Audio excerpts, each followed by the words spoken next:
water, it is coming home.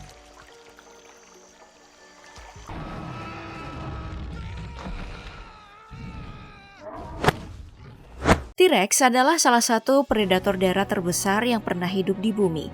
Sedangkan Titanoboa adalah hewan yang dijuluki Raja Ular, sebab punya ukuran paling gigantis yang tercatat dalam sejarah di antara spesiesnya. Lalu bagaimana jika dua raksasa yang sama-sama pemangsa sekaligus karnivora ini diadu? Siapakah di antara mereka yang bakal menang? Temukan jawabannya dalam hewan populer versus kali ini. T-Rex versus Titanoboa.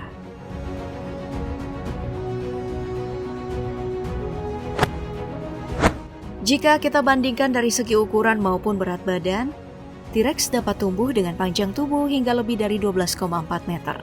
Dengan tinggi badan mencapai 3,66 sampai 3,96 meter. Dan beratnya berkisar antara 8,4 hingga 14 ton. Semua fitur tubuh itu memang hampir 2 kali lipat dari gajah Afrika. Tapi nyaris sepantaran dengan lawannya. Karena Titanoboa bisa tumbuh dengan panjang tubuh antara 12,8 hingga 14,3 meter. Dengan lingkar tubuh yang hanya kisaran 1 meter. Sedangkan untuk beratnya ular ini paling maksimal hanya bisa mencapai 1.135 kg atau sekitar 1 ton lebih. Makanya mereka sering disandingkan dengan satu bis sepanjang 40 kaki. Tentu, semua itu adalah ukuran yang fantastis, bahkan untuk seekor ular.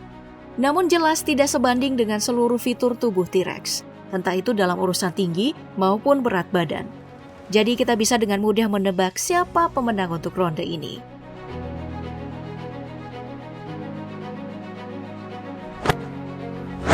Sedangkan kalau perbandingannya adalah urusan daya tahan, T-Rex diperkirakan hidup sepanjang zaman Maastrichtian pada periode Kapur atas, atau dalam rentang 68 hingga 66 juta tahun yang lalu.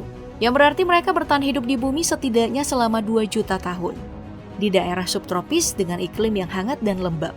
Sedangkan Titanoboa meski baru muncul setelah zaman dinosaurus berakhir, tepatnya pada masa Paleosen tengah hingga akhir, atau di rentang waktu 60 hingga 58 juta tahun yang lalu.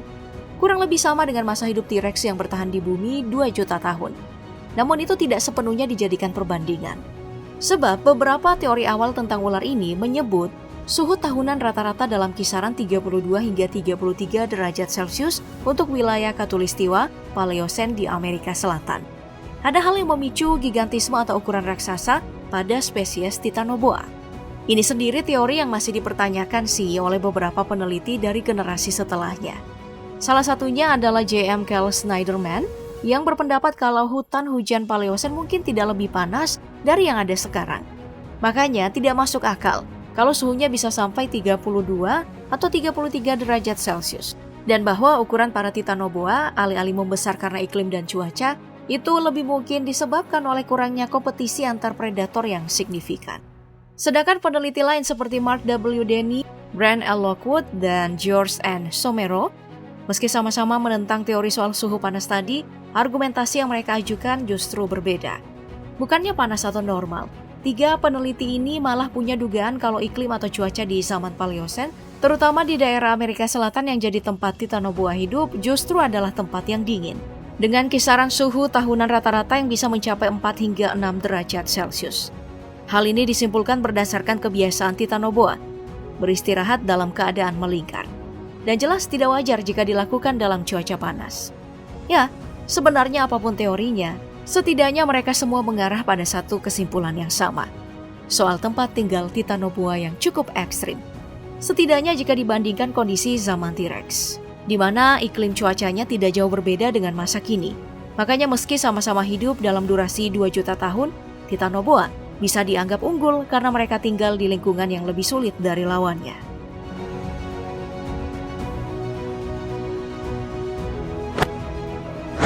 Lalu apakah kita bisa menganggap masalah lingkungan itu berhubungan dengan kecepatan?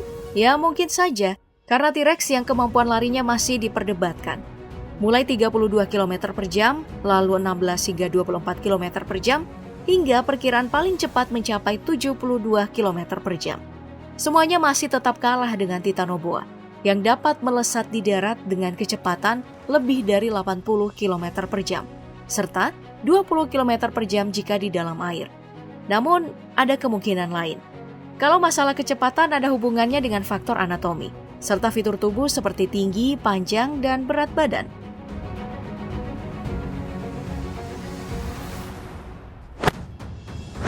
Tentu di luar semua aspek itu masih ada suatu hal penting yang harus kita adu dari dua raksasa ini, terkait dengan statusnya sebagai predator, dan itu adalah kekuatan mereka. Pada T-Rex ini adalah gigitan, yang menurut riset dari Carl Batts dan Peter Falkingham pada tahun 2012, gigitan dino idola sejuta umat itu adalah yang terkuat di antara seluruh hewan darat, baik yang sudah punah atau yang masih eksis sampai sekarang. Nah, memang sekuat apa gigitannya? Kalau dikalkulasi daya tekan maksimalnya yang bertumpu pada gigi belakang, itu bisa mencapai 57.000 Newton, atau kalau dikonversi ke satuan berat, jumlahnya setara dengan 58 ton. Dan tidak berhenti sampai di situ, T-Rex ini juga mampu membuka rahang dengan lebar hingga membentuk sudut 80 derajat. Lalu hebatnya lagi, sebagai keluarga dinosaurus theropoda, gigi mereka juga dapat tumbuh dan berganti dengan cepat. Sedangkan Titanoboa, sebagai nenek moyang anaconda, ular raksasa lain dari Amerika Selatan itu mampu menelan mangsa utuh yang lebih besar dari dirinya, karena kemampuan khususnya untuk meregangkan rahang, yang membuatnya sanggup menelan seekor buaya berukuran mencapai 4 meter dalam keadaan utuh. Namun itu bahkan belum bisa disebut kekuatan utamanya, sebab senjata andalan Titanoboa justru adalah kemampuan lilitannya. Dengan daya tekan berkisar 28 ton per meter persegi. Dan kalau diilustrasikan, rasanya terlilit Titanoboa akan sama dengan ditimpa 1/4 jembatan Suramadu, dengan berat total 15 ribuan ton. Selain itu ternyata Titanoboa juga memiliki kulit yang cukup tebal. Daya tahannya setara dengan bahan serat anti peluru. Jadi kalau mau diadu dengan T-Rex, rasanya sulit untuk menentukan siapa yang menang khususnya untuk ronde ini.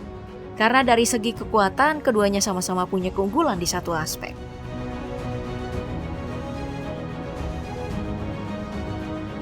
Apalagi di sisi lain memang nyaris tidak ada kemungkinan bagi kedua hewan ini untuk bertemu.